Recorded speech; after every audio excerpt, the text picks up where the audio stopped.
क्या आपके भी सारे प्लांट नर्सरी से लाने के बाद में ऐसे ही हो जाते हैं, या पत्तियां पीली होकर झड़ने लगती है, या मुरझा जाते हैं? तो ऐसा क्यों होता है? क्या आपने कभी सोचा है कि हर पौधा नर्सरी में रहता है तो हरा भरा, और घर लाते ही उसकी पत्तियां पीली होकर झड़ने लगती है या भूरी होकर गिरने लगती है? तो इसका रीज़न क्या है? चलो मैं यही आपको बताता हूँ कि जब भी हम नर्सरी से पौधा लेके आएँ तो सबसे पहले उसे लाके डायरेक्ट रिपोर्ट नहीं करना है।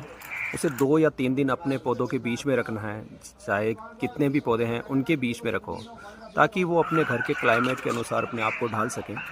और जब 2 से 3 दिन हो जाए, मिट्टी थोड़ी सी हल्की सी उसमें कड़क हो जाए, तो उसे रिपोर्ट करना शुरू कर सकते हैं। जब आपको लगे कि हाँ, इसकी पत्तियाँ अब थोड़ी मुरझा रही है, तब आप रिपोर्ट करें। जब वो हरा भरा रहे तब आप रिपोर्ट ना करें, क्योंकि कभी कभी क्या होता है, जैसे ये मैंने पौधा लेके आया, अभी 3 दिन हो गए हैं, ये अभी पड़ा है, मैं अभी इसे रिपोर्ट नहीं करूँगा। इससे पहले इस छोटे पौधे को मैं आपको रिपोर्ट करके दिखाता हूँ। जब भी आप रिपोर्ट करो, पहले जो मिट्टी है इसमें चिकनी मिट्टी जो रहती है उसे आपको हटाना बहुत ज़रूरी है, क्योंकि ये रूट्स को बढ़ने नहीं देती। तो इसकी जो पैकेट रहता है, जो थैली रहती है, उसे आप अच्छे से हटाने के बाद में बिना जड़ों को नुकसान पहुंचाएं, इसकी मिट्टी को धीरे धीरे हटा दें। मिट्टी अगर ज़्यादा कड़क है तो आप इसे थोड़ी देर के लिए पानी में डुबो दें। जब नरम हो जाए तो किसी औजार की मदद से आप इसे हटा दें, और छोटे गमले में, जिससे जितनी साइज़ का वो लेके आए उसी के थोड़ा सा बड़ा गमले में ही आप उसे रिपोर्ट करें। ऐसा नहीं कि 2 इंच या 3 इंच के थैली में वो लगी है और आप डायरेक्ट 8 इंच या 10 इंच वाले गमले में उसे लगा रहे हैं, तो ये बहुत बड़ी गलती होगी।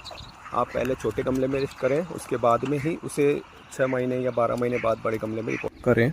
और जब भी आप रिपोर्ट करें तो याद रखें कि उसकी नीचे की पत्तियां हटाना ना भूलें, और ऊपर की अगर कोई टिप्स है तो उसे ज़रूर काट दें।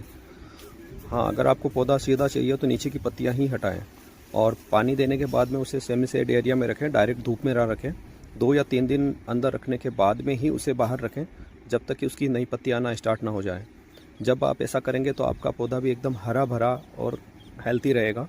और याद रखें कि मिट्टी में हमेशा फंगिसाइड मिलाना ना भूलें।